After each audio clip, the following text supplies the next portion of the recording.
செவ்வாய்க்கிழமை வணக்கம் மித்ராணி நிகழ்ச்சியோடு இணைந்திருக்கின்றோம். மூன்றாவது நேர்காணல் பகுதி இந்த தருணத்தில் உங்களுக்காகவே காத்திருக்கின்றது. நம் நாட்டு கலைஞர்களுக்கு களம் அமைக்கும் நேத்ராவினுடைய இந்த சிறப்பு நிகழ்ச்சியிலே நம் நாட்டு கலைஞரை நாங்கள் அடுத்து கலையகத்திலே சந்திக்க காத்திருக்கின்றோம். உங்களுக்கு நன்கு தெரிந்த திரைப்பட இயக்குனர் மற்றும் ஊடகவியலாளராக தன்னுடைய பணிகளை மேற்கொள்கின்ற கலைஞர் ஸ்ரீபதி மிருடன் அவர்கள் இந்த வழியில் அன்போடு நாங்கள் கலைத்துக்கு வரவேற்கின்றோம். வணக்கம் மிருடன். வணக்கம். எப்படி இருக்கிறீங்க? நல்லா இருக்கிறேன். உங்களுக்கும் இனிமையான வணக்கங்கள் மற்றும் நேத்ரா டிவி சொந்தங்கள் அனைவருக்கும் இனிமையான காலை நேர வணக்கங்கள். மிருடன், ஒரு புதிய திரைப்படத்தினுடைய ட்ரீசர் இப்போது ரிலீஸ் ஆயிருக்கு இல்லையா?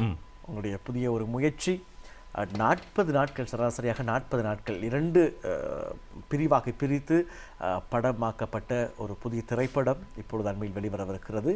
காதல் கிரைம் அப்படின்ற ஒரு திரைப்படம். பெயரே கொஞ்சம் வித்தியாசமாக இருக்கிறது இல்லையா? இந்த படத்தை பற்றி கொஞ்சம் பேசுவோமே. இந்த திரைப்படத்தை பொறுத்த வரைக்கும் இந்த திரைப்படம் ஒரு த்ரில்லர் ஸ்டோரி, அதாவது கிரைம் ஸ்டோரி சம்பந்தமான ஒரு திரைப்படமாகத்தான் நாங்கள் எடுத்திருக்கின்றோம். கிட்டத்தட்ட 2 நாள் ஷெடியூல், 2 நாள் இல்லை 2 ஷெடியூல், 20 நாள் படி 40 நாள் ஷெடியூல் செய்து இந்த திரைப்படத்துடைய முழு திரைப்பட பணிகளும் முடிவடைந்திருக்கின்றது. இந்த திரைப்படத்தை பொறுத்த வரைக்கும் திரைப்படத்தின் கலைஞர்கள் அப்படின்னு பார்க்கும்போது இந்த திரைப்படம் உருவாக்குவதற்கு காரணமான எங்களுடைய ப்ரொடியூசர். என்னென்னு சொன்னால் இலங்கையை பொறுத்த வரைக்கும் ஒரு திரைப்படம் உருவாகுவதற்கு ஒரு தயாரிப்பாளர் என்பது கண்டிப்பாக தேவையான விஷயம். தயாரிப்பாளராக ஷர்மிளா தியாகராயா, ஷர்மி கிரியேஷன், அவர் லண்டனில் இருக்கிறார். இலங்கை தான் அவருடைய பிறப்பிடம். இப்போது லண்டனை வதிவிடமாக கொண்டவர். அவருடைய தயாரிப்பில் தான் இந்த திரைப்படத்தை நாங்கள் உருவாக்கி இருக்கிறோம். இந்த திரைப்படத்தை எழுதி இயக்கி நானும் நடித்திருக்கின்றேன்.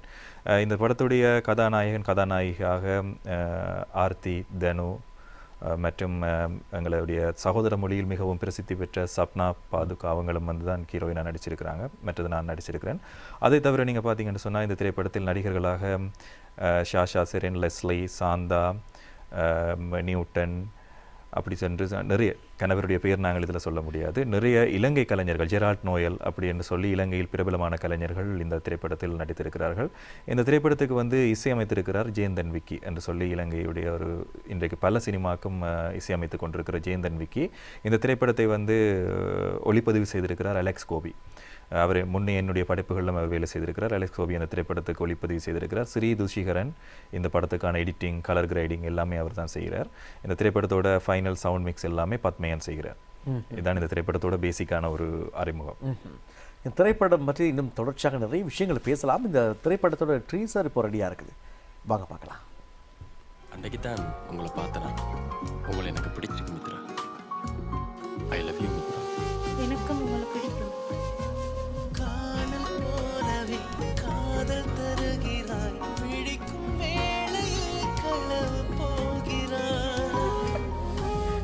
சொல்ல போனால் இந்த உலகத்தில் எதுவுமே பெர்ஃபெக்ட் ஆகி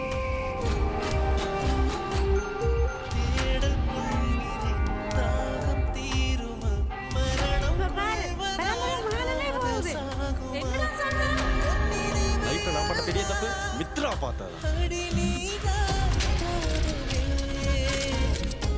என் வாழ்க்கையே போனாலும் பரவாயில்ல, அந்த மாதிரி மிருகங்கள்லாம் வாழவே கூடாது. ஜெய், உண்மையை சொல்லலன்னு வச்சுக்க.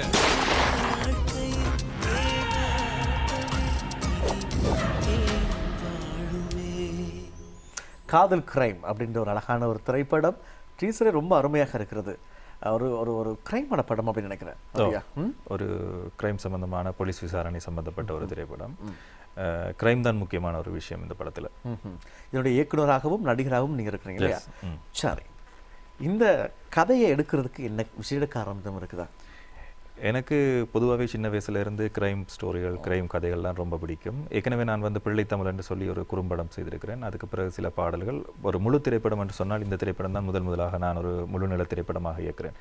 சின்ன வயசுலேருந்தே கிரைம் ஸ்டோரிகள் அதில் ரொம்ப பிடிக்கும். ராஜேஷ்குமார், பட்டுக்கோட்டை பிரபாகர், புஷ்பா தங்கத்துறை அவங்க சார்ந்த கதைகள் தான் கூட வாசிக்கிறேன் நான். அதில் கிரைம் ஸ்டோரிகள், அதே மாதிரி கிரைம் திரைப்படங்களும் பிடிக்கும். அந்த வகையில் ஒரு திரைப்படம் இயக்குவதாக இருந்தால் முதலில் ஒரு கிரைம் திரைப்படத்தை தான் இயக்கணும் என்று சொல்லி நீண்ட நாட்களாக நான் திட்டமிடப்பட்டிருந்த ஒரு கதை. அதுக்காக சரியான நேரமும் தயாரிப்பாளரும் கிடைச்சதால இந்த திரைப்படத்தை எடுக்கக்கூடிய ஒரு சந்தர்ப்பம் அமைச்சுது. நடிகராக ஒரு போலீஸ் உத்தியோகஸ்தராக இருக்கிறீங்க அப்படின்னு நினைக்கிறேன். நல்ல ஸ்மார்ட்டாக, நல்ல கம்பீரமாக இருக்கிறத நாங்கள் பார்க்கலாம். உண்மையிலே வாழ்த்துக்கள், முன்கூட்டிய வாழ்த்துக்கள். படம் மிகப்பெரிய ஒரு வெற்றியாக வரணும் அப்படின்னு சொல்லி இந்த படத்தில் நடித்த நடிகர்கள், அவர்களுடைய கதாபாத்திரங்கள், கொஞ்சம் சில விஷயங்களை பார்ப்போம். கண்டிப்பாக இதில் நடத்த நான் முதலே கூட்ட மாதிரி இந்த திரைப்படத்தில் வந்து ஹீரோயின் என்று சொல்லி 2 பேர் நடிக்கிறாங்க, ஆர்த்தி மற்றும் தனு. இவங்க 2மே இலங்கை கலைஞர்கள் தான். புதிய முகங்களா? புதிய முகங்கள். அதை தவிர இலங்கை கலைஞர்கள் அப்படின்னு பார்த்தா எங்களோட ஷாஷா சிரின், லெஸ்லி, மற்றது ஜெரால்ட் நோயல், சாந்தா, துஷிகரன் அப்படின்னு சொல்லி நிறைய கலைஞர் வட்டங்கள் இருக்கிறது. திரைப்படத்தை பொறுத்த வரைக்கும் ஒரு கொலை ஒன்று நடைபெற்ற பிறகு திசான் என்று சொல்லி அவர் நிறைய திரைப்படங்கள் நடிக்கிறார். கொலை ஒன்று நடந்த பிறகு அந்த கொலை சம்பந்தப்பட்டு ஒரு 2-3 வருடங்களுக்கு பிறகு மீண்டும் சில கொலைகள் நடைபெறுகிறது. அதற்கு பிறகு அந்த கொலை எப்படி நடந்தது, அதுக்கான காரணங்கள் என்ன என்றதை நோக்கி பயணிக்கின்ற ஒரு திரைப்படம் தான் இந்த திரைப்படம். அதில் முக்கியமான வேடங்களின் கேதீஸ் என்று சொல்லி ஒரு நடிகர், அவர் கொழும்பில் இருந்து வந்து நடிச்சிருந்தார். அவர்கள் எல்லாருமே நடிச்சிருக்கிறார். நிறைய கலைஞருடைய பங்களிப்பு இந்த திரைப்படத்தில் இருந்திருக்கு. 40 நாட்கள் படமாக்கப்பட்ட ஒரு திரைப்படம். எந்தெந்த பகுதிகளெல்லாம் நீங்கள் படமாக்குனீங்க, அங்கே கிடைத்த சுவாரஸ்யமான அனுபவங்கள், இதுகளை பகிர்ந்து? திரைப்படத்தை பொறுத்த வரைக்கும் பெரும்பாலான திரைப்பட கட்டங்கள் எல்லாமே நாங்கள் யாழ்ப்பாணத்தில் தான் எடுத்திருந்தோம். லொக்கேஷன்ஸ் எல்லாம் சில திரைப்பட காட்சி அமைப்புகள் எல்லாமே நாங்கள் அவுட்டோரில் ஷூட் பண்ணியிருந்தோம். அதை தவிர கூடுதலாக லொக்கேஷன் தான் எடுத்திருந்தோம். கூட போனால் அநேகமாக எல்லாம் யாழ்ப்பாணத்தில் தான் அந்த ஷூட் முடிந்தளவு நாங்கள் முடிச்சிருக்கிறோம் அந்த ஷூட்டை. இப்போ ஒரு முழு நீள திரைப்படம் எடுக்கிறப்போ இலங்கை பொறுத்த மட்டும் எந்த அளவுக்கு பணம் செலவாகுது? முழுநீள திரைப்படங்கள் எடுக்கிறப்போ அந்த படத்துடைய இயக்குனர் மற்றும் வேலை செய்கிறவங்களை பொறுத்து தான் இந்த திரைப்படங்களுடைய ஒவ்வொரு விஷயங்களை நாங்கள் சொல்ல முடியும். என்னென்னு சொன்னால் இங்கே திரைப்படங்கள் எங்களை பொறுத்த வரைக்கும் எங்களுடைய திரைப்படங்கள் முடிகிறதுன்னு சொன்னால் ஒரு 80 லட்சத்திலிருந்து 1 crore வரைக்கும் அந்த திரைப்படம் முடியும். அதாவது வந்து நான் சொல்கிறது ஷூட்டிங் வேலைகள் தாண்டி அவுட் ப்ரொடக்ஷன் ஒர்க்குகள், இதுகள் மியூசிக் எல்லாமே சேர்த்தே எங்களுக்கு அந்த மாதிரியான ஒரு ப்ரொஜெக்ட் முடிய இருக்குது. இதை விட குறைஞ்ச பட்ஜெட்டில் நாங்கள் செய்கிறோம்னு சொன்னால் அதற்கான அந்த குவாலிட்டி இதெல்லாம் நாங்கள் குறைச்சி செஞ்சோம்னு சொன்னால் கொஞ்சம் குறைஞ்ச பட்ஜெட்டில் மேக்ஸிமம் எங்களுக்கு தெரிஞ்ச அளவில் ஒரு 80 லட்சங்களுக்கு மேலே இந்த படம் செய்கிறதுக்கு செலவாக கிட்டத்தட்ட 1 மணித்தியாலம் 30 நிமிடம் 1 மணித்தியாலம் 40 நிமிட திரைப்படங்களுக்கு அவ்வாறான ஒரு தொகை கண்டிப்பாக செலவாகும். உண்மையில் இந்த திரைப்படத்தினுடைய தயாரிப்பாளருக்கு நாங்கள் நன்றிகளை குறியாக்க வேண்டும். ஒரு தயாரிப்பாளர் முன்வந்தால் மாத்திரமே ஒரு திரைப்படத்தை நாங்கள் திரையில் காணக்கூடியதாக இருக்கும். அது இலங்கை போன்ற நாட்டிலே அது மிகவும் சவால். ஒரு சிலர்களே அதாவது அத்திப்பூத்தல் போலவே ஒரு சிலர்கள் இவ்வாறு முன் வருகின்றார்கள். இந்த தயாரிப்பாளர்கள் மனமுகர்ந்து நம் நாட்டு கலைஞர்களை ஊக்குவிக்க, நமக்கான ஒரு படைப்பினை உருவாக்க, எப்படி முன்பு ஈழத்து கவிதைகள், ஈழத்து இலக்கியங்கள், ஈழத்து பாடல்கள் கொடிகட்டி பறந்தனவோ அதே போல ஈழத்து இலங்கையினுடைய திரைப்படமும் ஒரு தனித்துவம் பெற வேண்டும் என்பதற்காக முன் வருகின்ற தயாரிப்பாளர்களை நாங்கள் நன்றி கூறியாக வேண்டும். ஷர்மிளா சொன்னீங்க இல்லையா, தயாரிப்பாளர் ஷர்மிளா தியாகராயா. இதில் வந்து இன்னொரு முக்கியமான விஷயத்தை சொல்லணும். ஒரு திரைப்படம் தயாரிக்கிறார்கள் என்று தாண்டி, ஒரு திரைப்படத்தை இயக்குவதற்கு எங்களுக்கு திரைப்படங்களை தயாரிக்கிறார்கள் என்றதை தாண்டி இன்றைக்கு இலங்கையில் இந்த கலைத்துறைக்காகவும் கலைத்துறை சம்பந்தப்பட்ட விஷயங்களில் வேலை வாய்ப்புகளாகவும் இருக்கும் பல கலைஞர்களுக்கு இவ்வாறான சந்தர்ப்பங்களில் வந்து வேலை வாய்ப்புகள் கிடைக்கின்றன. அவர்கள் வந்து தங்களுக்கு பிடித்த தொழிலையும் செய்கிறார்கள், அதோடு அவர்களுக்கு சேர வேண்டிய தகுந்த சன்மானங்களும் சேருகிறது, சம்பளங்கள் வருகிறது. ஒரு பெரிய ஒரு குழுவுக்கு ஒரு வேலை வாய்ப்பு கிடைக்கிறது என்றதே ஒரு மிகப்பெரிய ஒரு சந்தோஷமாக இருக்கிறது. குறிப்பாக இலங்கையின் கலைத்துறை ஒரு முழுநீள திரைப்படம் என்று வரும்போது அது மிகப்பெரிய ஒரு வாய்ப்பாக எல்லாருக்கும் அமையுது. சில ஆண்டுகளுக்கு முன்பு நாங்கள் பார்த்தோமாக இருந்தால் நாட்டில் சமாதான சூழ்நிலை ஆரம்பமானதன் பின்னதாக குறும் திரைப்படம் அதிகமாக உருவாக்கப்பட்டன. இப்பொழுது இந்த குறும் திரைப்படங்கள் மெல்ல மெல்லமாக வளர்ச்சி அடைந்து முழுநீள திரைப்படமாக வந்திருக்கின்றன. இன்னும் கொஞ்சம் வளர்ச்சி அடைகின்ற பொழுது இது அதிக வெற்றி திரைப்படங்களாக உருவாக்கி, அதிக வருமானம் தரக்கூடிய திரைப்படங்களாக உருவாக்கி ஏனைய நாட்டினுடைய திரைப்படங்கள் போன்று போட்டியிடக்கூடிய தன்மைக்கு வரும். அது ஒரு குழந்தை எவ்வாறு தவழ்ந்து எழுந்து விழுந்து மீண்டும் எழுந்து நடக்க ஆரம்பித்து ஓட ஆரம்பிக்கிறதோ அது போல கொஞ்சம் காலம் எடுக்கும். ஆகவே அதுக்கு மக்களாகிய நாங்கள் தான் ஒத்துழைப்பு வழங்க வேண்டும். நாங்கள் ஏனைய திரைப்படங்களை பார்க்கின்றோம், வெளிநாட்டு திரைப்படங்களை பார்க்கின்றோம், நல்ல விஷயம் இல்லை என்று சொல்வதற்கில்லை. அதே போல் நம் கலைஞர்களுடைய திரைப்படங்களையும் திரையரங்குக்கு சென்று பார்க்க வேண்டியது மிக மிக முக்கியமான விஷயம். அதே போல் ஏனைய சகோதர ஊடகங்கள், சமூக ஊடகங்களாக இருக்கலாம், இலத்திரனியல் ஊடகமாக இருக்கலாம், அச்சு ஊடகமாக இருக்கலாம், நம் நாட்டு கலைஞர்களுடைய கலை படைப்புகளுக்கு மிக முக்கியத்துவம் கொடுக்க வேண்டும் என்பதையும் தேசிய அலைவரிசை ரீதியில் ஊடகம் என்ற ரீதியிலே அன்பு நாங்கள் கேட்டுக்கொள்கின்றோம். சரி மீனுடன் நாங்கள் பார்க்கலாம். இந்த எடிட்டிங் பற்றி நாங்கள் பேசுகிறப்போ அந்த எடிட்டிங் என்ன வகையான எடிட்டிங் நீங்கள் பயன்படுத்துகிறீங்க திரைப்படத்துக்கு? எடிட்டிங் அப்படின்னு சொல்லும்போது எங்களுக்கு எடிட்டிங் செய்கிறாள் வந்து ஸ்ரீ துஷிகரன் அப்படின்னு சொல்லிடுறாள். அவர் தான் எடிட்டிங் செய்கிறார். அவர் இன்றைக்கு இலங்கையில் இருக்கிற ஈழத்து சினிமாக்கள் பாடல்கள் என்று சொல்லி நிறைய பாடல்களுக்கு வந்து அவர் எடிட்டிங் செய்திருக்கிறார். இந்த டீசர் கூட நீங்கள் பார்த்தீங்கன்னா சரி, நல்ல கலர் கிரேடிங்கோட 4K வியூவில் வந்து யூடியூப்பில் பார்த்தா அதுக்கான சவுண்ட் குவாலிட்டியோட நல்லா இருக்குது. அவர் வந்து நிறைய ஒரு அனுபவம் வாய்ந்தவர். அவர் வந்து இப்போ ப்ரீமியர் மூலமாக இருக்கிற சாஃப்ட்வேர்ஸ் மூலமாக அதை செய்து தரார். அதை தவிர நாங்கள் இப்போ படம் சம்பந்தமான இனித்தான் மிச்ச விஷயங்கள் எடிட்டிங் எல்லாமே ஸ்டார்ட் பண்ண போகிறோம். இப்போ நாங்கள் டீசர் வந்து ஒரு திரைப்படம் எடுத்து முடிஞ்சிட்டோம் அப்படின்றதுக்காக அந்த டீசரை வந்து வெளியிட்டிருக்கிறோம். வருகின்ற நவம்பர் மாதம் 22ஆம் தேதி நாடாளுமன்ற ரீதியில், அது மட்டுமில்லை உலக ரீதியில் இந்த திரைப்படத்தை வந்து வெளியிடறதுக்கு நாங்கள் திட்டம் போட்டிருக்கோம். உங்களுடைய கேமராமேன் அவரை பற்றி கண்டிப்பாக பேசியாக, ஒளிப்பதிவாளர், என்ன வகையான கேமரா பயன்படுத்துறீங்க, என்னென்ன வகையான தொழில்நுட்பத்தை இந்த திரைப்படத்துக்காக நீங்கள் கேமராவுடாக பயன்படுத்துகின்றீர்கள்? கேமரா வந்து எஃப்எக்ஸில் வந்து நாங்கள் பயன்படுத்தி இருந்தோம். அதில் அலெக்ஸ் கோபி என்றவர் தான் கேமராமேன். என்னுடைய முன்னைய படைப்பு கிட்டத்தட்ட ஒரே நாளின் கனவுகள் என்று சொல்லி திலீப் வர்மனுடைய பாட்டு, அதுவும் நாங்கள் இங்கே வெளியிட்டிருந்தோம். அந்த பாடலுக்கான கேமரா அவர் தான் செய்திருந்தார். இன்றைக்கு இந்த திரைப்படம் எங்களுடைய காதல் கிரேமுக்கும் அவர் தான் அந்த கேமரா செய்திருக்கிறார். அவர் கிட்டத்தட்ட 3-4 விருதுகளை பெற்றிருக்கிறார். குறிப்பாக மழைக்கால இரவுகள் என்று சொல்லி ஒரு திரைப்படம், அதுவும் இலங்கை சம்பந்தமான திரைப்படம். அந்த திரைப்படம் தான் இன்றைக்கு ஒரு முழுநில திரைப்படமாக வந்திருக்கிறது. அந்த திரைப்படத்துக்கும் கேமரா செய்து அவருக்கு புலம்பெயர்ந்த நாட்டிலிருந்து சில விருதுகளும் கிடைத்திருக்கிறது. அவருக்கு வயதை பார்க்க போனீங்கன்னா 23-24 வயது தான். ஆனால் மிகவும் ஒரு திறமையான, ஒரு தன்னோட அர்ப்பணிப்பாக செய்யக்கூடிய ஒரு கலைஞர். அவரை நீங்கள் உண்மையாக இந்த இடத்துல ஞாபகப்படுத்தினதுக்கு ரொம்ப நன்றி. அலெக்ஸ் கோபியும் இந்த திரைப்படம் உருவாக்குவதற்கு மிகப்பெரிய ஒரு காரணமாக அமைந்தவர். அவருக்கு நான் இந்த நேரத்தில் மிகப்பெரிய நன்றிகளை தெரிவித்துக் கொள்கிறேன். இப்போது நீங்கள் ஒளிப்பதிவு செய்யுங்கின்ற பொழுது நீங்கள் லைவாக ரெக்கார்ட் பண்ணினீங்களா, அல்லது பின்னாடி அதை கொண்டு வந்து திரும்ப டப் பண்ணி எடுத்தீங்களா? இல்லை, லைவ் ரெக்கார்டிங் இல்லை, நாங்கள் டப்பிங் தான் கூட செய்திருக்கிறோம். ஏன்னா அதுக்கான குவாலிட்டி வரணுன்றதுக்காண்டி ஸ்டுடியோவில் தான் நாங்கள் டப்பிங் செய்திருக்கிறோம். லைவ் சவுண்ட் ரெக்கார்டிங் ஒன்றுமே செய்யலை. அப்போது அதுக்கான ரெக்கார்டிங் வசதிகள் இப்போ யாழ்ப்பாணத்தில் இந்த அளவு இருக்கிறது, அது தலைநகருக்கு தான் வர வேண்டிய தேவை இருக்கிறதா? இல்லை, இப்போ யாழ்ப்பாணத்தில் வந்து நிறைய dubbing studios and music studios எல்லாமே வளர்ச்சி அடைஞ்சு வந்திருக்கு. ஏன்னா அதிகமான தமிழ் திரைப்படங்கள் இன்றைக்கு யாழ்ப்பாணத்தில் உருவாகிறது காரணத்தால் அது சம்பந்தமான தொழில்நுட்ப ரீதியான பொருட்கள், மற்றது கேமரா சம்பந்தமான பொருட்கள் எல்லாமே அதற்கான ஒர்க்கர்ஸோடு சேர்த்து இன்றைக்கு யாழ்ப்பாணத்திலேயே நீங்கள் எடுக்கக்கூடிய சந்தர்ப்பங்கள் இருக்கின்றது. அதை தவிர சில விஷயங்களை வந்து நாங்கள் அப்டேட் பண்ணணும், சில விடயங்களை பெற்றுக்கொள்ளணும் என்று சொன்னால் மட்டும் தலைநகருக்கு வரலாம்.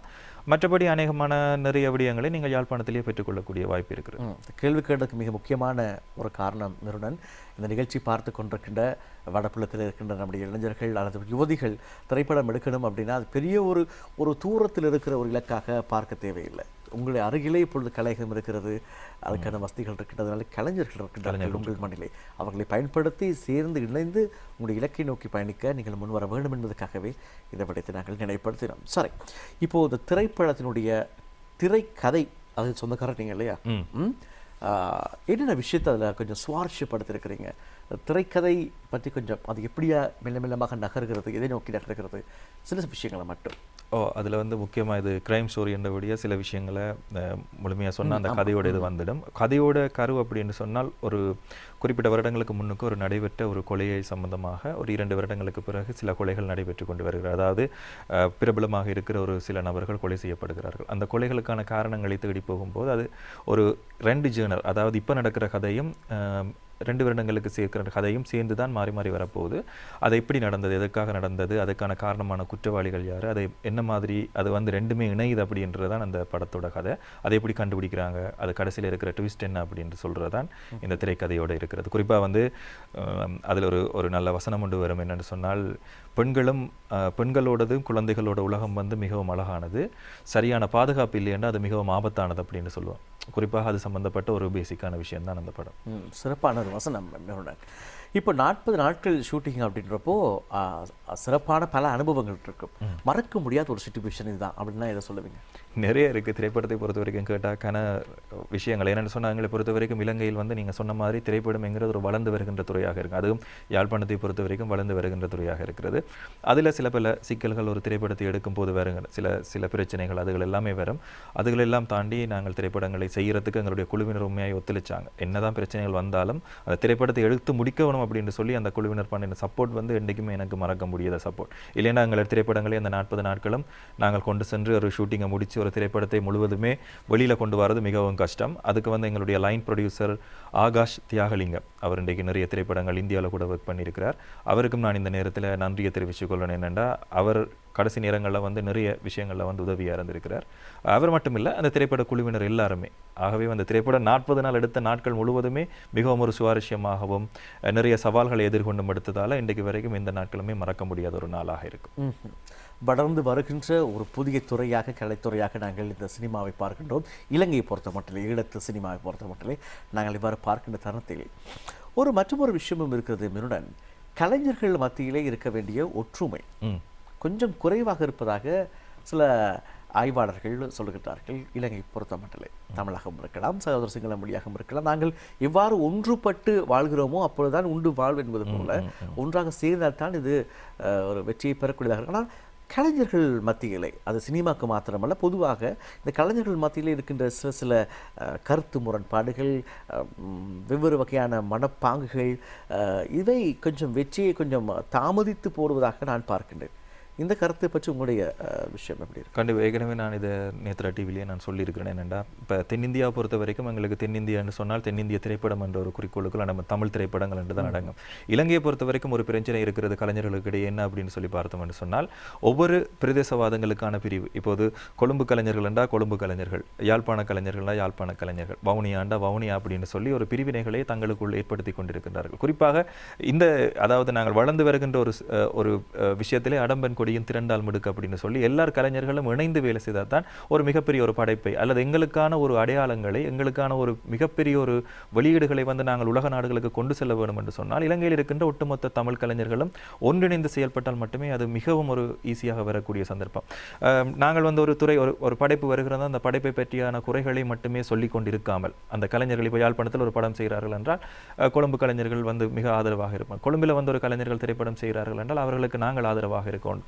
இப்படியான ஆதரவுகளை என்றைக்கு நாங்கள் மனமுவர்ந்து அளிக்க வருகின்றோமோ அப்போதுதான் எங்களுக்கான வெளியீடுகள் இருக்கும். ஏனென்று சொன்னால் இது உண்மையான விஷயம்தான், இதை சொல்வதில் எந்த பிழையுமே இல்லை. நீங்கள் சொன்ன போல இங்கு கலைஞர்களுக்கு இடையிலான வேறுபாடுகள், உள்ளுக்குள் இருக்கின்ற மனஸ்தாபங்கள், தங்களுக்கான ஒரு தனிப்பட்ட கருத்துக்களை மட்டுமே வெளியிட்டுக் கொண்டிருக்கிறார்களே தவிர ஒட்டுமொத்த கலைஞர்களும் இணைந்து என்ன செய்ய முடியும், அந்த படைப்பு மூலமாக எங்களுடைய படைப்புகளை எப்படி மற்ற மக்களிடையே கொண்டு சேர்க்க வேண்டும் என்பதில் நீங்கள் சொன்ன மாதிரி ஒரு தாமத நிலை தான் இருக்கின்றது.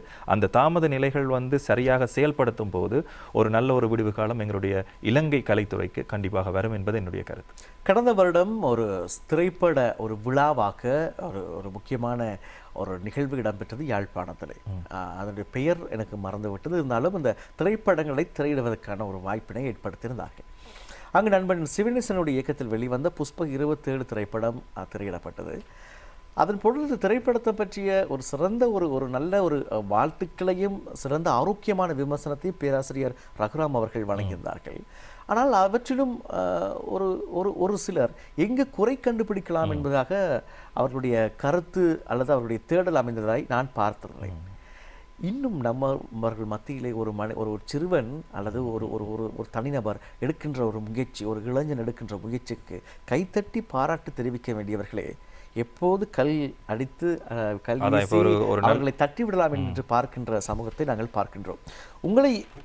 உங்களுடைய இந்த அனுபவ பயணத்திலே இதை நீங்கள் எப்படி பார்க்கின்றீர்கள்? அதான் நான் ஒரு விஷயத்தை நான் அடிக்கடி சொல்கிற விஷயம் என்னென்னு சொன்னால், குறைகள் சொல்கிறேன்டா எல்லாருமே குறைகளை சொல்லுவார்கள்.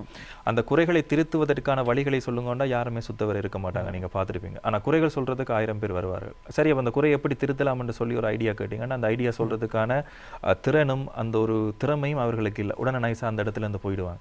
எப்போவுமே நான் சொல்கிற விஷயங்கள் என்னென்னு சொன்னால், ஒரு படைப்பு வருகிறது, ஒரு இலங்கையில் ஒரு படைப்பு செய்கிறேன்னா மிகப்பெரிய சவால்கள் எதிர்கொள்ளணும். பணப்பிரச்சனை, மக்களுடைய அந்த ஒர்க் பண்ணுற பிரச்சனைகள், டைம் அப்படி என்று சொல்லி நிறைய விஷயங்கள் இருக்குது. அப்போ நாங்கள் ஒரு படைப்பை தென்னிந்திய படைப்பை விட பல மடங்கு கஷ்டப்பட்டு தான் ஒரு படைப்பை கொண்டாடுறோம். அந்த படைப்புகள் வரும்போது நீங்கள் கொண்டாட வேண்டிய அவசியம் கூட இல்லை. அந்த திரைப்படங்களை சம்பந்தமான ஆரோக்கியமான விமர்சனங்கள் என்றைக்குமே ஏற்றுக்கொள்ளக்கூடிய விமர்சனங்கள். ஒரு திரைப்படம் சம்பந்தமாக ஒரு ஆரோக்கியமாக ஒரு விமர்சனம் சொல்கிறார்கள், ஒரு உண்மையான ஒரு மனதோடு விமர்சனம் சொல்கிறார்கள் என்றால் அது உண்மையான விஷயம். குறைகளை மட்டுமே கண்டுபிடிக்க வேண்டும், அந்த குறைகளை மட்டுமே சுட்டி காட்டிக் கொள்ள வர வேண்டும் என்று சொன்னால் அது மற்ற கலைஞர்களுக்கு அது ஒரு தாழ்வு மனப்பான்மை உண்டாகிவிடும். நாங்கள் இவ்வளவு திரைப்படம் செய்திருக்கிறோம், அடுத்த ஒரு காலடித்தடத்தை வைப்பதற்கு அவர்கள் மிகவும் ஒரு தயக்கப்படுவார்கள். ஆகவே நீங்கள் கொண்டாடக்கூட வேண்டாம். எங்களுடைய திரைப்படங்கள் வரும்போது அந்த திரைப்படங்களை பார்த்து மிகவும் ஒரு ஆரோக்கியமான கருத்துக்களை குறிப்பிட்டாலே நாங்கள் அடுத்த கட்டங்களுக்கு செல்வதற்கு, நாங்கள் மட்டுமில்லை எங்களுடைய இலங்கை தமிழ் கலைஞர்கள் அடுத்த கட்டங்களுக்கு செல்வதற்கு மிகப்பெரிய ஒரு வாய்ப்பாக இருக்கும். இலங்கையில் இருக்கின்ற சகோதர சிங்கள கலைஞர்கள், சினிமா கலைஞர்கள், அவர்களுக்கு கிடைக்கின்ற தேசிய மட்டத்திலான சலுகைகள், அங்கீகாரங்கள், வரப்பிரசாதங்களை நம்மவர்களோடு ஒப்பிட்டு பார்க்கின்ற பொழுது என்னென்ன விடயங்கள் உங்களுக்கு கவலையை தருகிறது? என்னென்னு சொன்னால் இப்போ உண்மையாகவே ஒரு இலங்கையில் இருக்கின்ற ஒரு கலைஞருக்கு ஒரு அரசாங்க ரீதியாக வந்து என்னென்ன சலுகைகள் இருக்கின்றன, அவர்களால் வந்து அந்த சலுகைகளை எப்படி பயன்படுத்தி கொள்ள முடியும் என்பது இங்கே இருக்கின்ற பல தமிழ் கலைஞர்களுக்கு தெரியாது. அதை வந்து ஒரு தமிழ் கலைஞர்களுக்கோ ஒரு தமிழ் கலைஞர் குழுவுக்கோ தெரிந்தால் அதை இன்னொரு கலைஞர்களுக்கு சொல்வதற்கு கூட அவர்கள் முன் வருவதில்லை என்று சொன்னால் அதில் நான் சொன்ன மாதிரி போட்டிகள் பொறாமைகள் இருக்கிறதால். ஆகவே இந்த அரசாங்கத்தை பொறுத்த வரைக்கும் இந்த கலைஞர்களுக்கு என்னென்ன சலுகைகள் இருக்குது, அவர்கள் இந்த சலுகைகளை எப்படி பெற்றுக்கொள்ளலாம் என்பது ஒரு தமிழ் கலைஞர்களுக்கு தெரிந்திருக்க வேண்டும். அதற்கு வந்து இலங்கை முழுவதிலுமே ஒரு தனியான ஒரு குழு, இப்போ தென்னிந்தியாவை எடுத்துக்கொண்டால் தென்னிந்திய திரைப்பட சங்கம் அப்படின்னு சொல்லியிருக்கிறது. அதற்கு கீழே எந்தெந்த குறைகளாக இருக்கட்டும், ஒரு நடிகர்கள் தெரிவாக இருக்கட்டும், எதென்றாலும் அதற்கு கீழே நாங்கள் பதிவு செய்யப்பட்டோம். அதே மாதிரி இலங்கையை பொறுத்த வரைக்கும் ஒரு அரசாங்கத்தால் பதிவு செய்யப்பட்ட கலைஞர்கள் இது எப்போ வருதோ அதற்கு பிறகுதான் இதற்கான தீர்வு பெற முடியும். ஏன்னா நான் நிறைய பார்த்துருக்கிறேன். இப்போ ஒரு திரைப்பட சங்கம் என்றால் கொழும்பில் வந்து ஒரு திரைப்பட சங்கம் ரெஜிஸ்டர் பண்ணியிருப்பாங்க, அதுக்கு கீழே ஒரு 10-15 கலைஞர்கள் இருப்பினோம். யாழ்ப்பாணத்தை பார்த்தீங்கன்னா அங்கே ஒரு திரைப்பட கலைஞர் புக் பண்ணி அது அப்படின்னு சொன்னால் நாங்கள் எந்த திரைப்பட சங்கத்தை வந்து நாங்கள் சரியான சங்கமாக ஏற்றுக்கொள்வதென்று தெரியாது. ஆகவே பொதுவான ஒரு சங்கம் ஒரு அரசாங்கத்தால் அங்கீகரிக்கப்பட்ட சங்கமாக வரும்போது இந்த கலைஞர்களுக்கு எந்த விதமான சலுகைகள் இருக்கின்றன, அவர்கள் இந்த சலுகைகளை எப்படி பெற்றுக்கொள்ள முடியும், அதன் மூலமாக தங்களுடைய வளங்களை அவர்கள் எப்படி பாதுகாக்க முடியும் என்பதை வந்து அறிஞ்சு கொள்ள முடியும். இப்போ எனக்கு இருக்கிற கவலை அப்படின்னு சொன்னால் இந்த கலைஞர்களுக்கான ஒரு நல்ல ஒரு என்ன சொல்ற ஒரு இடம் ஒன்று கண்டிப்பாக ஒரு கிடைக்க வேண்டும் என்றுதான் என்னுடைய விஷயம். இப்பொழுது இந்த சினிமா துறைக்குள்ளே, இலங்கையினுடைய ஈழத்து சினிமா துறைக்குள்ளே தன்னை ஒரு அடையாளப்படுத்திக் கொள்ள வேண்டும் என்கின்ற ஆர்வத்தோடு இருக்கின்ற தம்பி தங்கைகளுக்கு இந்த துறையில் பயணிப்பதற்கு இது தொடர்பான கற்கைகளை எங்கு கற்கலாம்? கேள்வி ஞானத்தில் பாடுறதுக்கும் சங்கீதத்தை முறையாக கற்று பாடுறதுக்கும் நிறைய வித்தியாசம் இருக்கிறது. பாடலாம் எல்லோரும், ஆனால் அந்த கற்று பாடுகின்ற பொழுது அதுக்குரிய பலன்கள் மிக பெரிதாக இருக்கிறது. அதே போல ஒரு கேமராவை இயக்குவதாக இருக்கலாம், எடிட்டிங் செய்வதாக இருக்கலாம், எல்லா விஷயத்துக்கும் ஒரு பயிற்சி பெற்று ஒருவரிடம் பயிற்சி பெற்று வருகின்ற பொழுது மிகவும் சிறப்பானதாக இருக்கும். அப்படியான வாய்ப்பு இருக்கிறதா தமிழ் கலைஞர்களை? இல்லை, உண்மையாக சொல்ல போனால் நான் சொல்கிற விஷயங்கள் நாங்கள் ஒவ்வொரு திரைப்படங்களை இயக்கும் போதும் என்னை பொறுத்த வரைக்கும் நான் திரைப்படத்தை வந்து முதலாக கற்றுக்கொண்டது எங்களுடைய கோணேசன்னா மூலமாகத்தான். நான் நேத்ரா டிவியில் வேலை செய்யும் போது ஒரு திரைப்படம் எப்படி எடுப்பது, அதற்கான ஸ்கிரிப்ட் மேக், இந்த படம் எடுக்கும்போது கூட அவருக்கு முதல் கோல் பண்ணி கதைச்சிட்டு தான் நான் செய்தேன். அப்படி ஒரு கற்றுக்கொள்றதுக்கான ஒரு வழிமுறை ஒரு கல்லூரியோ அல்லது ஒரு பயிற்சி நெறிகள் பழக்கிறதுக்கான ஒரு விஷயங்களோ இங்கே இல்லை அப்படின்னு தான் சொல்லலாம். என்னென்னு சொன்னால் அரசாங்க ரீதியாக சில இருக்குது.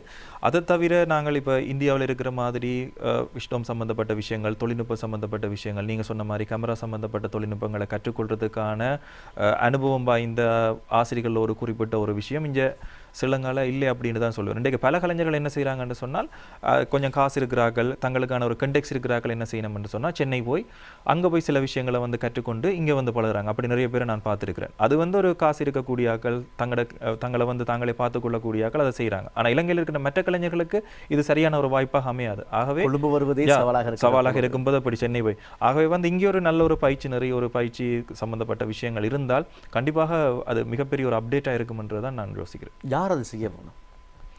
அதை ஒன்று அரசாங்க ரீதியாக செய்யலாம், இப்படியான ஒரு கற்கை நெறிகளை கொண்டு வரலாம். இப்போ நீங்கள் பார்த்தீங்கன்னா சென்னையில் இருக்கிற லைரா கொலிஸ் அப்படியான சில கொலிச்சஸ் இருக்குது. அப்படி ஒரு கொலிச்சஸ் இருக்கலாம். இல்லை என்று சொன்னால் இங்கே இருக்கின்ற ஆர்வலர்கள் அதற்கான அரேஞ்ச்மெண்ட் அதை இல்லை. இப்போ நீங்கள் சொன்ன மாதிரி திரைப்படங்களுக்கு வந்து தயாரிப்பு செய்கிறார்கள் தானே, அவர்களை மாதிரி ஒருவர் வந்து இப்படியான தயாரிப்புகளை செய்து ஒரு கல்லூரியை உருவாக்கி மாணவர்களுக்கு அது சம்பந்தமான ஒரு கற்கை நெறியை கொண்டு வரது தான் ஒரு முறைமையாக இருக்கும் என்று சொல்லி நான் நினைக்கிறேன். இப்போது இந்த வெளிநாடுகளிலிருந்து புலம்பெயர்ந்து நம்முடைய தமிழ் சகோதரர்கள் இருக்கின்றார்கள். இளைஞருடைய வளர்ச்சி தொடர்பாக, ஈழத்தினுடைய கலைகள் தொடர்பாக, ஈழம் தொடர்பாக பேசுகின்றவர்கள் முன் வரலாம் இல்லையா? கண்டிப்பாக பகிரங்க கோரிக்கையாக முன்வைக்கலாம். நீங்கள் கொஞ்சம் நிதி தந்து இப்படியான ஒரு இலவச கல்வி சாலையை அல்லது ஒரு பயிற்சி நெறி இல்லை ஒரு பயிற்சி நெறி ஆரம்பிச்சா கூட அது ஏன்னா இன்றைக்கு வந்து நீங்கள் பார்த்தீங்கன்னா யாழ்ப்பாணத்தில் ஒரு திரைப்படங்கள் எங்களுடைய இலங்கையில் தயாரிக்கப்படுகின்ற திரைப்படங்கள் அதிகமாக புலம்பெயர்ந்த தேசங்களில் தான் ஓடுது. கனடா, UK போன்ற நாடுகள் அவர்கள் வந்து அந்த திரைப்படத்தை எடுத்து அங்கே திரையிடுறார்கள். அப்படி செய்கிறவர்கள் இப்படியான ஒரு பயிற்சி நெறி விஷயங்களையும் ஆரம்பித்தால் நன்றாக இருக்கும். ஆகவே அன்பான வேண்டுகோள், எங்களுடைய சகோதரங்கள் வெளிநாடுகளிலே புலம்பெயர்ந்து வாழுகின்ற நீங்கள் இலங்கையில் இப்படியான ஒரு புதிய முயற்சிக்கு கரம் கொடுத்தால் சிறப்பானதாக இருக்கும். சரி, இந்த காதல் கிரைம் திரைப்படம் இப்போ திரைக்கு வரப்போகிறது. எந்தெந்த திரையரங்கில் எல்லாம் திரையிடப்படவிருக்கிறது, இப்போ நாங்கள் எதிர்பார்க்கலாம்? கிட்டத்தட்ட எங்களுக்கான இப்போ ஒரு டேட் ஒன்று ஃபிக்ஸ் பண்ணியிருக்கிறோம். நவம்பர் 22 இந்த வருடம் நவம்பர் 22 தான் ரிலீஸ் பண்ணுற பிளான். அதாவது வந்து ஷர்மிளா தியாகராயா அவங்களுடைய பிறந்த நாள் அன்று நாங்கள் அதை ரிலீஸ் பண்ணுற பிளானில் இருக்கிறோம். இலங்கை முழுவதிலும் இருக்கின்ற திரையரங்குகள், அது மட்டும் இல்லை கனடா, ஆஸ்திரேலியா, சுவிஸ் போன்ற நாடுகளிலும் வந்து நாங்கள் வெளியிட திட்டமிட்டிருக்கிறோம். இப்போ வரைக்கும் இந்த திகதி 22ஆம் தேதி என ஃபிக்ஸ் ஆகிருக்கு. இனி இதுக்கு பிறகு எங்களுக்கான தொழில்நுட்ப வேலைகள் நிறைய பெண்டிங்கில் இருக்குது, நிறைய சவால்கள் இருக்குது. அது வந்து சரிவர முடிந்தால் நவம்பர் 22ஆம் தேதி இந்த திரைப்படம் திரைக்கு வரும். எத்தகைய ஒரு எதிர்பார்ப்பு இப்பொழுது ரசிகர் மத்தியில் இருக்கிறது? டீசர் வெளியிட்ட பிறகே கனவேர் எடுத்து சொல்லியிருக்கிறாங்க, டீசர் நல்ல குவாலிட்டியாக இருக்குது, நல்லா இருக்குது. இப்போ வந்து குறிப்பாக இலங்கையில் வருகின்ற திரைப்படங்கள் கலை ரீதியான, மக்களுடைய வாழ்வியல் ரீதியான, கலை கலாச்சார ரீதியான, மக்களுடைய பிரச்சனைகள் ரீதியான திரைப்படங்கள் தான் அதிகம் வெளியாக இருக்குது. இந்த கிரைம் த்ரில்லர் திரைப்படங்கள் வந்து மிக குறைவு இலங்கையில் வாரது, அதாவது தமிழ் திரைப்படங்களில். அப்போ இது பார்க்கும்போது நிறைய வித்தியாசமாக இருக்கிறது. ஒரு டீசர் வந்து எதிர்பார்ப்பை உண்டு பண்ணுகிறது என்று சொல்லி நிறைய பேர் சொல்லியிருக்கிறார்கள். இனி திரைப்படம் வந்த பிறகு தான் அதற்கான வெற்றி தெரியும். சரி, இந்த திரைப்படத்துக்கு பின்னால் இருந்து உழைத்தவர்கள் சில நேரங்களில் பேர்கள் சொல்ல மறந்திருக்கலாம், அவர்கள் யாரெல்லாம்? அதை நான் சொன்ன மாதிரி எங்களுடைய முழு நடித்த கலைஞர்கள் முழுவரும் என்னென்ன சொன்னால் சில டைம் இப்போ நீல் ரெக்ஷன், மற்றது முரளி விஜய், அது தவிர எங்களுடைய ஆகாஷ் தியாகலிங்கம், இப்படி நிறைய பேர் இருக்கிறாங்க. எங்களுடைய நடிகர் குழுவில் இருக்கட்டும், தொழில்நுட்ப ரீதியாக, மற்றது வந்து எங்களுடைய ஆர்ட் டிரெக்ஷனில் ஒர்க் பண்ணின சஜித், கஸ்டியூம் டிசைனில் ஒர்க் பண்ண டிலக்ஷனா, மற்றது எங்களுடைய அசிஸ்டன்ட் டிரெக்டர்ஸான அப்துல்லா, கிரிஷ், இவங்க எல்லாரையுமே நான் இந்த இடத்துல ஞாபகப்படுத்தணும். ஏனென்றால் இந்த திரைப்படத்தை வந்து மிகவும் ஒரு உந்துதலாக இருந்து எங்களுக்கு சப்போர்ட்டாக இருந்தவங்க தான் இவங்க. அவங்களுக்கு வந்து முதல்ல வந்து நான் என்னுடைய மனப்பூர்வமான நன்றிகளை நான் தெரிவித்துக் கொள்கிறேன். உண்மையிலேயே 30 ஆண்டுகள் நம்முடைய நாட்டிலேயே அசாதாரண சூழ்நிலை ஏற்பட்டது. அதுக்கு முன்பதாகவே இலங்கை திரைப்படங்கள், விசேடமாக தமிழ் திரைப்படங்கள் தயாரிக்கப்பட்டு திரையிடவும் பட்டன. ஈழத்து சினிமா என்கின்ற ஒரு முக்கியமான விஷயம் இலங்கையில் வளர்ச்சி அடைந்த அந்த காலப்பகுதியில் தான் துரதிருஷ்டவசமாக 30 ஆண்டு காலம் அது மௌனித்து போக வேண்டிய ஒரு துருப்பாக்கிய நிலைக்கு ஏற்பட்டது. பின்பு இது மெல்ல மெல்லமாக புத்தெழுச்சி பெற்று குறுந்திரைப்படம், உள்நீள திரைப்படமாக இலங்கையில் திரையிடப்படுகின்ற திரைப்படங்கள் வெளிநாடுகளிலும் திரையிடப்படுகின்ற திரைப்படங்களாக இப்பொழுது பேசும் பொருளாக மாறியிருக்கிறது. இது இன்னும் பல வளர்ச்சிகளை பெற்று வெற்றி பெற்று வருவதற்கு இலங்கை மக்களாகிய நாங்கள் முன்வர வேண்டும். எப்படி அந்நிய இறக்குமதிகளுக்கு அதிக முக்கியத்துவம் கொடுக்கின்றோமோ அதே தருணத்தில் தேசிய உற்பத்திக்கும் நாங்கள் முக்கியத்துவம் கொடுக்க முன்வர வேண்டும். இலங்கையினுடைய தொலைக்காட்சி ஒரு முதலாவது தொலைக்காட்சி ஒரு நாடகத்தை தயாரித்தவர் விக்னேஸ்வரன் அவர்கள், இலங்கை நேத்ரா அலைவரிசனுடைய முன்னாள் பணிப்பாளர். அவர்கள் தொலைக்காட்சி இலங்கையில் இருக்கிற முதலாவது தொலைக்காட்சியை தயாரித்தவர். இன்றைக்கு எத்தனை பேருக்கு ஞாபகம் இருக்கும் இடத்துல அப்படி எல்லாம் கலைஞர்களாம் இருந்து உருவாக்கியது தான். இன்று இவர்கள் கஷ்டப்படுகின்ற இந்த ஆரம்பம், இந்த அடித்தளம் இன்னும் ஒரு 5 வருடங்களுக்குள் மிகப்பெரிய வெற்றியை பெறும். அதற்கு நாங்கள் வாழ்த்துவோம், முன்வருவோம், பாராட்டுவோம், நாங்களும் கரம் கொடுப்போம். ஒரு படம் எடுக்கிறாங்க அப்படின்னு சொன்னால் அது சாதாரண விஷயம் கிடையாது. என்ன படமே எடுத்துகிட்ருக்கான், படமே நடிச்சிட்ருக்கான்னு சொல்லி அவர்களுடைய மனதை புண்படுத்தி அவர்களை பின்தள்ளி விடாமல் தட்டி கொடுப்போம். நாளை அவர்கள் நமக்கான ஒரு அடையாளத்தை ஏற்படுத்துவார்கள். நன்றி பிருணன். இன்னும் பல வெற்றிகளோடு உங்களை நாங்கள் சந்திப்போம். நன்றி. இன்றைக்கு இந்த வாய்ப்பை வழங்கிய உங்களுடைய நேத்ரா டிவி குழுவினருக்கும் எங்களுடைய நன்றியும், என்னுடைய மனப்பூர்வமான நன்றி. என்னுடைய மட்டுமில்லை, என்னுடைய காதல் கிரைம் திரைப்படம் குழுவினர் சார்பாகவும் மனம் நிறைந்த நன்றிகளை தெரிவித்துக் கொள்கிறேன். நன்றி, வணக்கம். காதல் கிரைம் திரைப்படம் வெற்றி பெற மீண்டும் தேசிய செலவிசன் ரீதியாக உங்களுக்கு நாங்கள் வாழ்த்துக்கள் தெரிவிக்கிறோம். நன்றி. இதனோடு இன்றைய செவ்வாய்க்கிழமை வணக்கம் நேத்ரா நிகழ்ச்சி நிறைவுக்கு வருகின்றது. நிகழ்ச்சியோடு இணைந்து கொண்ட எங்களுடைய உறவுகள் அனைவருக்கும் நன்றி. என்ற நிகழ்ச்சியின் தயாரிப்பாளர் கோடேஸ்வரன் மற்றும் உதவி தயாரிப்பாளர் தனஞ்சன் ஆகிய இருவருக்கும் நன்றிகளை கூறி இதுவரை நேரம் நம்மோடு இணைந்து கொண்ட எங்களுடைய உறவுகள் உங்களுக்கு முடமார்ந்த நன்றிகள். தொடர்ந்து நேத்ரா அலைவரிசையோடு இணைந்து கொள்ளுங்கள். இன்றைய நிகழ்ச்சிக்கான ஒப்பனை, கேமரா, செட் மற்றும் தொழில்நுட்ப உதவிகள் புரிந்த அனைத்து உத்தியோகஸ்தர்கள் நன்றிகளை கூறி உங்களிடமிருந்து விடைபெற்று செல்லும் நான் மைக்கேல் மறை ஜெயவன். வணக்கம்.